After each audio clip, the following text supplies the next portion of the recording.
Ang hindi ko makalimutan talaga na experience sa pakikipag-gera is yung nasa Marawi. Kasi marami na akong digmaan na nasalihan sa Basilan, pero yung sa Marawi talaga. Kasi nung nasa Marawi, tinilaga ko ni late Captain Sandoval sa tangke. Pinasakay niya ako sa tangke noong May 31 ata yun, sa naalala ko lang. Ang sabi niya sa akin, maldito, sumakay ka sa tangke. Kasi tatawagan ka namin kung anong building ang papatira namin. Yung tangke na sinakyan ko, yun yung makabagong tangke na UTS. So, maraming yun, bahay na at saka mga kalaban ang tinamaan nun kasi yung tangke na yun, high-tech na. Then, nung lumipat na ako sa ibang tangke, kasi nakisakay lang ako sa tangke na yon. Kasi magmumove na yung batalyon, aalis na yung UTS, yung mechanized na yon, papalitan. Yung tangke na yon, nakatalaga yon sa LRC. So, nakisakay ako. Ang sabi ko doon sa operator ng tangke, Master, wag ka nang mag-advance doon, lumampas sa hinarang ng mga Mauti group doon sa daan ng mga sasakyan. Then, nung lumampas na kami, na-RPG kami doon. 3 beses. Ang hindi ko talaga makalimutan, June 8 yun. Akala ko mamamatay na talaga ako. Kasi nakita ko sila umiiyak sa loob ng tangke. Ako, nandun ako sa loob ng tangke. Ang sinabi ko doon, buddy, lumaban tayo. Ranger ako, hindi ko kayo iiwanan. Sila lahat naliligo ng dugo, pero ako nagtaka, hindi man ako na slight, hindi ko naramdaman yun na may tama ako dito. Ang una kong ginawa, hindi talaga ako nagpanik. Sabi ko, lalabas ako. Ang sabi nung taga-tangke, yung private, umiiyak, sir, wag niyo kami iwanan, sir. Malilitsyon kami dito sa tangke. Sabi ko, hindi nag-iwan yung ranger. Babalikan ko kayo. Sinecure ko lang yung kung saan ko sila first aid kasi pinapaulanan kami ng RPG. 3 beses. Patay na yung isa, yung katabi ko. Patay on the spot yun. Yung radyoman. Then nakita ko yung pangalawang tama ng RPG sa gunner. Yung gunner, patay din yun sa tingin ko kasi doon talaga sa harap niya yung upuan ng gunner ng tangke. Doon talaga siya, naliligo siya ng dugo doon. Yung dalawa, yung operator ng tangke at saka yung isa, hindi ko alam kung anong niya doon, assignment niya. Binalikan ko sila, kinuha ko sila. Pinurse aid ko sila doon sa gilid, sa tindahan, sa loob. Ang kalaban namin na mga ISIS, nasa 2nd floor. Naririnig ko yung putok. Pero nung lumabas ako ng tangke, ang sabi ko, ito na, June 8, mamamatay ako. Kasi pinapaulanan kami ng bala. Nakikita pala ako nung kabats ko na sniper si Gonzales. So, nandyan na siya ngayon sa 21st. Nakikita niya pala ako na paano ko in-extricate doon sa loob ng tangke yung dalawa. Nung pinashade ko sila sa tindahan, ang sabi nung technical sergeant, magpapaputok ako. Ang sabi ko, wag. Hintayin mo magpaputok na i-assault nila tayo. Since hindi pa tayo nila ina-assault, huwag kang magpaputok kaya magpe-first aid pa ako dito sa kasama mo. Yung sa'yo, hindi ko magpe-first aid kasi bumuburwak yung dugo dito. May medical, tayong mga ranger, meron talaga tayong medical kit, kahit yung maliit lang. Tinapal ko dito. Sabi ko, i-press mo yan. Yung baril mo, makakaputok ka pa, master. Pag may lumapit, saka ka pumutok. Wala tayong maiksitan na iba. Kasi tindahan lang yun, yung harap lang, yung roll lang yung niya, yung cover doon. Bali, concealed lang kami doon. Walang talagang assault kami. Dorday na doon ako. Wala akong kasamang ibang ranger. Ako na lang nag-iisa. Tumawag ako doon sa kabilang tangke. Malayo, umatras na sila ng umatras kasi takot na sila. Doon, kami na lang talaga tatlo. Ngayon, ang ginawa ko doon, since matagal na tayo sa serbisyo, marami na tayong experience sa gera, stable pa rin yung isip ko na paano ko ito i-extricate itong dalawa. Ang ginawa ko, first aid muna. Yung damit ng private, pinunit ko, pinumpol ko ng ganyan, pinasok ko sa likod niya. Buo yung damit niya, napasok ko dito. Ang sabi niya parati sa akin, sir, mamamatay ako. Sabi ko, hindi ka mamamatay, 2 times na ako na-wounded. Ganyan talagang, ang pakiramdam sa matamaan. Huwag kang mag-attempt na maghingi sa akin ng tubig kasi i-extricate kita. Mamamatay ka kung mag-inom ka private ng tubig. Ang sabi nung technical sergeant, maniwala ako sa iyo, sir, kasi ranger ka. Sabi ko, master, senior ka sa akin. Pero, basta kung may lalapit na sa atin, marami pa akong bala. Ido-draw na natin to. Win or loss ito. Ngayon, nung natapos na akong nag-first aid, kasi dalawa akong bisis bumalik sa tangke. Kaya hindi ko sila mabuhat-buhat dalawa. Dahil sa adrenaline ko, hindi ko alam paano ko sila nahila dalawa. Nandyan sa gilid, nung bitawan ko silang dalawa, paputukan ko sa taas. Hawak na naman takbo. Nung nakarating ako sa building na may mga LRC na, ayun, nasabi ko sa sarili ko na buhay kaming tatlo. Noon, pinirst aid na sila ng LRC. Sabi ko, ang sumalubong sa akin, 10 SRC kasi yung 11, malayo sila. Ibang, sila, side. So, yun ang hindi ko talaga makalimutan. Tinanong ako nung LRC, paano mo yan na-extricate yung dalawa? Ang tanong ko lang doon sa ang sagot ko sa batalyong commander at saka kay Sir Castillo, sir, ang adrenaline ko siguro, sir, lampas na kung ano yung maximum sa adrenaline, sir, lumampas pa yung sa akin, sir. Saan ka dumaan? Sabi ko, dito sa gilid, sir. Hindi nila ako makikita masyado pag dito ako sa gilid, sir. Kasi nandun sila sa second floor, sir. Marinig ko pa yung Allahu Akbar nila, sir. Kaya sabi ko rin sa sarili ko, kung tinatawag nila yung Panginoon nila, tatawagin ko rin yung Panginoon ko. Yun lang. Ginawa ko lahat ng makakaya ko na hindi ko talaga, kahit hindi ko yun sila ka-unit, pwede na akong umalis doon, mag-isa. Hayaan ko na sila. Total, hindi ko naman ka-unit. Pero dahil ranger tayo, hindi talaga tayo nangiiwan ng kasamahan kahit anong unit yan. Kaya yung patay na dalawa, may nabuhay doon na isa, yung gunner. Nabuhay pa pala siya pero hindi ko na talaga kaya.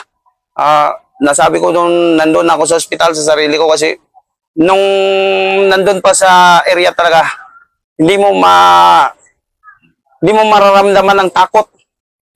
Ang ramdam mo, kung mamatay ka, mas maganda pang pumatay. Dadaling ko itong dalawa talaga, hindi ko ito iwan. Nung nandun ako sa ospital, nalaman ko na sumunod yung nabuhay pa pala. Nasabi ko sa sarili ko, hindi naman ako, nagsisi. Dahil nakita ko talaga siya, patay na siya. Hindi ko na talaga kaya siyang bubuhatin tatlo at saka patay. 2 patay doon. Nabuhay siya. Ngayon, hindi na rin ako magsisi na hindi ko siya nadala kasi nakita ko talaga, patay talaga siya. Patay na siya. Doon na ako nakaramdam ng takot nung nandun ako sa ospital. Pero hindi yung nawawar siya kasi 2011 pa ako na, wounded na ako niyan.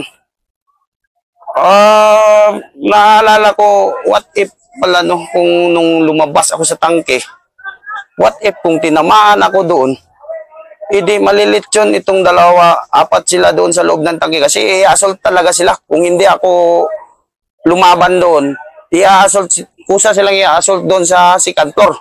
Kasi nandiyan na sa second floor, kitang-kita nila, kaya tinatiming ko. Pag mag-volume fire sila, nakaka-cover lang ako ganyan kasi yung taas ng tangke, maano pala yan siya. Bumukas na, may lock pala yan, nabubukas yung EPC. Doon na ako nakasandal, umiyak, sabi ko huwag kayong maingay. Yung tangke ganyan, madulas na talaga sa dugo, tapos nagliliyab dahil sa bala ng RPG. Pag mag-impact, yung impact niya sa loob, nagliliyab. Ngayon, pag tinatamaan ako, dito, binunot ko yung bakal. Dito. Ito, bingi na ito. Maga ito. 1 month ito bago nakarinig ulit. Akala ko, bingi na talaga ako. Dito, may ginawa pa kong bakal dito. Saka dito. Dito. May kinuha din akong bakal. Pero yung patal ko dito pala. Kasi nakabest tayo. Dito, may tama ako dito. Pero naramdaman ko to nung inausap na ako ng Batcom ng LRC. Tsaka si Sir Castillo. Naramdaman ko to si Sir Diguas. Kung hindi yun si Sir Diguas, si Sir Calvin. Basta parang si Sir Diguas yun. Sumama ka na sa sa ospital para ma-x-ray kung ano talaga kasi dito man. Nung sa ospital na ako, sabi ng doktor, hindi na natin operahan. Kasi wala mang vital organs tinamaan sa'yo. Atras lang yung shrapnel. Sabi ko, sige dok. Pero yung tainga ko dok, hindi makarinig. Ayun. Laking pasalamat nung parents nung private na save ko. Tsaka yung asawa nung operator ng tangke. Sabi ko, ma'am, hindi kayo dapat magpasalamat kasi tungkulin namin yan. Kasama namin yan. Hindi ko yan iiwanan talaga kahit sino man sa kasama ko. Mapa-private, ano ba yan? Basta kailangan alam yan ni Sir, ni Sir Luntok, ni dating Batcom natin si Sir Mansano. Alam niya na yan, si Maldito. Kasi, iwan ko kung paano ko in-extricate yung dalawang tropa ng mechanized. Hindi ko talaga yun talaga. Kasi marami ng digmaan nung kasama ko doon sa Bato-Bato, Basilan. Namatayan din kami ng CO. Si late Captain Camaso. Yun. Matindi din yun. Isang araw na bakbakan din yun. Tapos, maraming mga maliliit lang na inkwentro sa hulo. Pero yung sa Marawi talaga ang hindi ko makalimutan kasi yung time na yon makikita sa TV ang lumalabas kung hindi Kia, Wia. Tas na malalaman mo pa na ang daming kalaban pag lumabas ka ng tangke.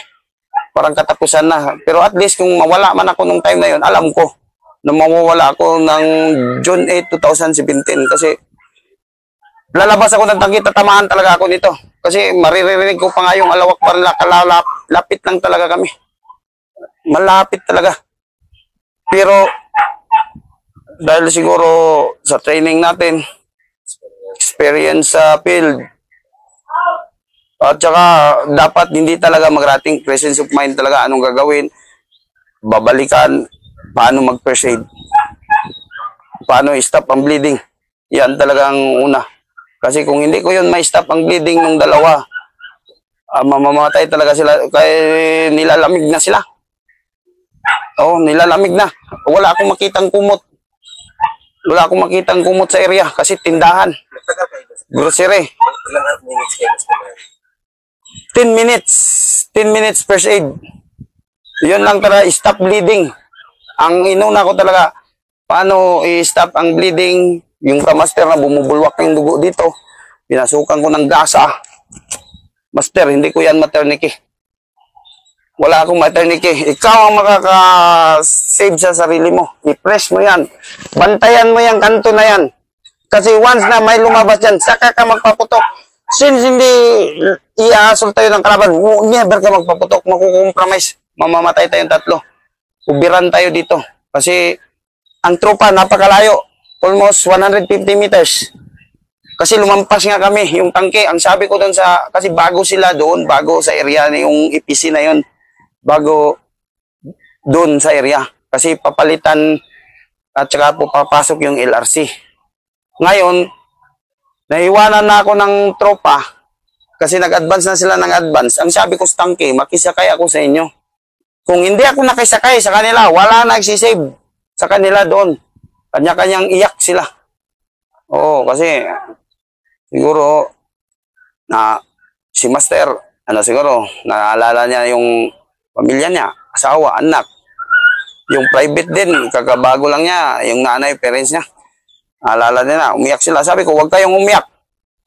Lalaban tayo. Habang may bala pa ako marami. Ang private, hindi na talaga siya makabaril. Kasi ito, wasak talaga itong likod niya.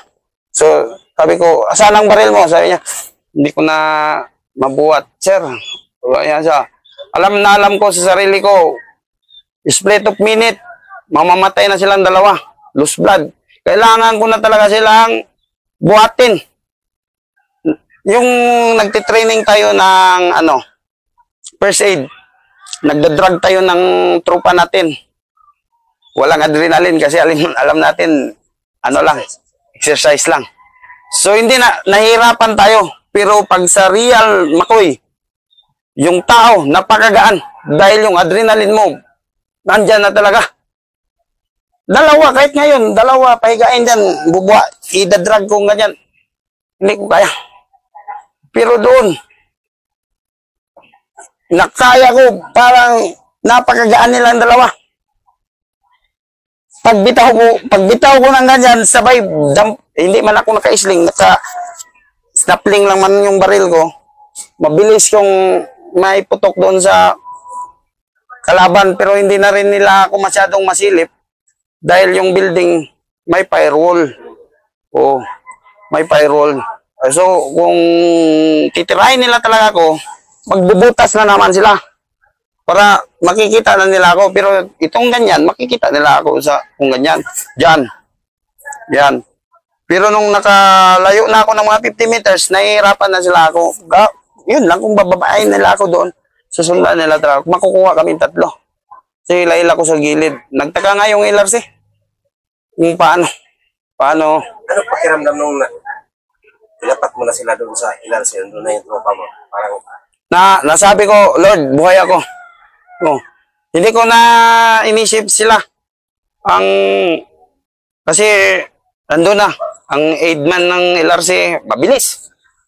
IV insertion, mabilis. Paa. Dito na sila sa paa. Nagturok. Tapos binalot kagad sila ng cellophane. Mga garbage bag ata yun. Ewan ko kung ano.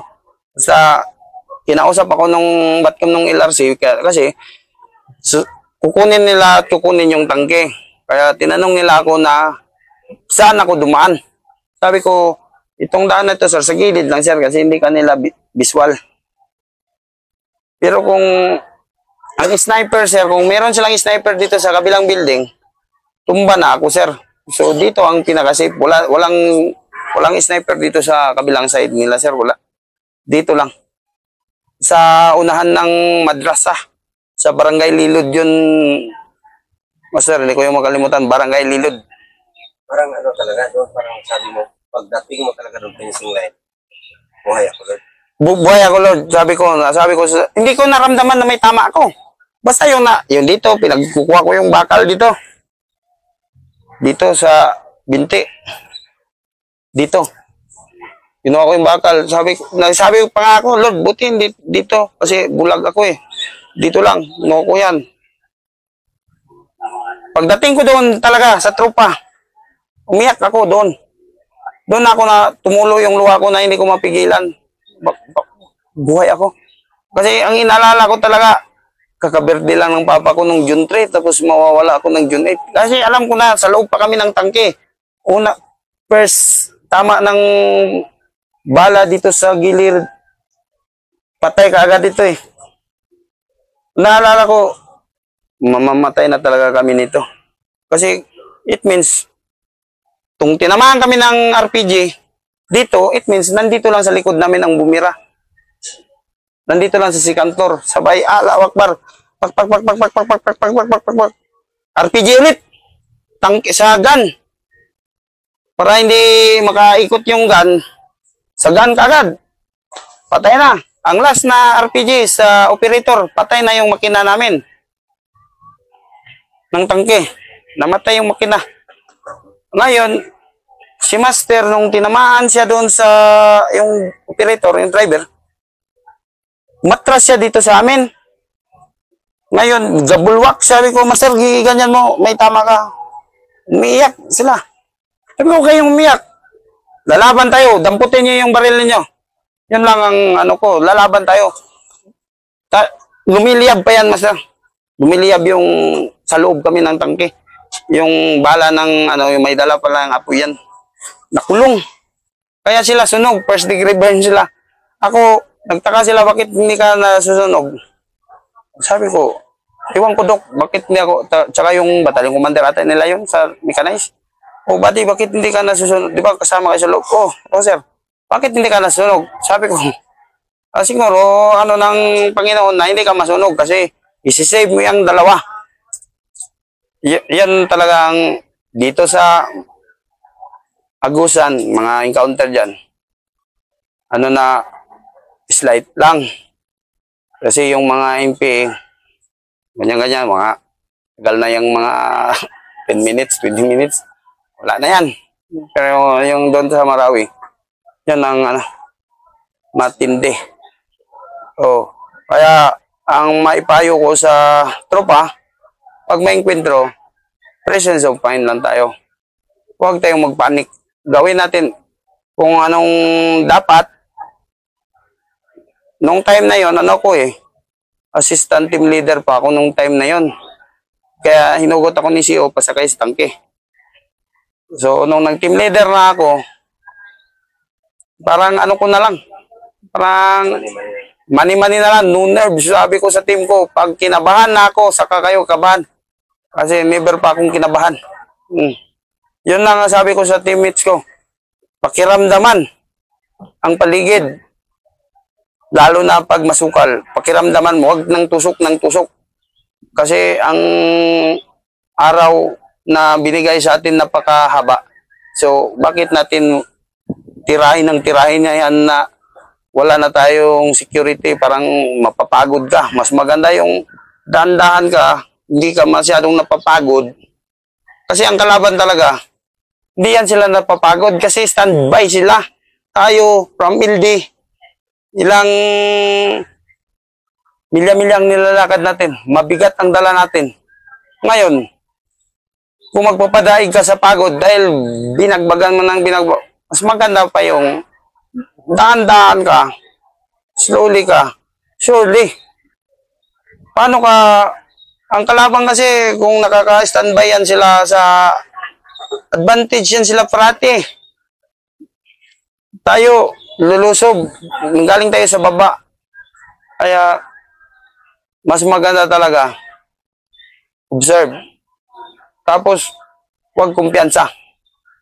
Yan. Kung ano man yung mga natutunan natin since pagka private, wala masyadong natutunan yan. Kasi alam naman natin na more on ano sila, luto-luto talaga sila.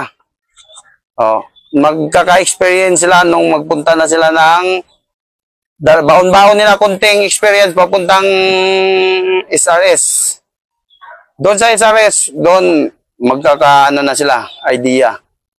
Marami silang mga technique, tactics matutunan. Kaya pagdating dito sa kumpanya, hahaba na yung experience nila, hahaba yung servisyo nila. So, pagdating nila na mag-team leader sila, kasi hindi man natin ipapa-team leader pag hindi pa hinog. Hinog talaga ang team leader. Kasi, iba ang team leader eh. Nasa iyo, malaking responsibilidad. Paano kung hindi ka makakuman sa first bore? Pin down ka. Dapat, as a team leader, dapat paghanda mo yung isipan mo, yung katawan mo. Kasi alam naman natin bago tayo akyat may briefing yan eh. So may warning order. Condition mo na yung sarili mo, mind mo na akyat tayo. Focus ka sa trabaho. Yung pamilya natin, ano muna natin, disregard mo na. Focus. Pagkababa, pwede ka namang mag-video call, tawag dyan. Dapat wala talagang iniisip kung hindi, puro operasyon kung nasa operasyon. Focus ka. Paano ka palalaban sa kang maldito? Yung call sign ko kasing maldito, sa apelyido ko yan. Kasi yung retubado kasi sa Ilonggo, ano yan, parang pasaway. Maldito. Kaya maldito yung call sign ko. Sa kuha naman, ito, sa pagdadala ng tao sa encounter man, paano mo sila dinadala? O, hindi mo makalimutan na. Sa pagdadala ng tao, ano yan? Mahirap din yan pagdala ng tao kasi more on pasensya ka.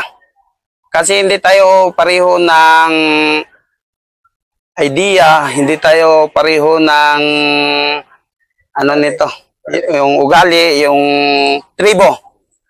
Oh. So, dapat pantay sa pagpadala ng tao, sa team leader, pantay. Wala kang dahil ako Bisaya. Dito ako sa Moron, sa Bisaya ako. Itong mga Ilocano, Igorot. Hindi, sa akin, pantay. Saka, hindi talaga ako nang lalamang sa kapwa. Sa team ko, masabi ko talaga sa team ko, never a single peso na hindi ko binayaran. Pag sinabi ko na hiram ako private, hiram ako body, yun talaga. Huwag mong kung hiniram mo, babayaran mo talaga. Alam niya ng team ko. Kasi pag sinabi ko na tumatanggap din ako ng suggestion sa kanila. Pero yung final na decision sa akin talaga. Pag sinabi ko, huwag mong gawin yan. Kasi mali yan. What if magjampong every seconds may pagbabago. Pag sinabi ko na alert na tayo, huwag nang aalis. Kasi kung aalis sila, as a team leader, may reward sila sa akin. Stricto ako sa mga kuhan. Sa bundok, stricto din ako. Pero pag alam ko naman na safety talaga, hindi natin maiwasan, may magbulahan talaga. Pero yung sinabi kong magbalahan kayo, be sure na nakaharap kayo sa sector of fire ninyo. At least, saka minimize ang noise talaga. Nung nag-section sergeant na ako, ganun pa rin. Mas malaki na yung mo, kaya imbes team lang, dalawa ng team yung hawak mo. So far, nung nag-section sergeant ako, mailap ang kalaban. Hindi ako binabangga, hindi nila binabangga si Maldito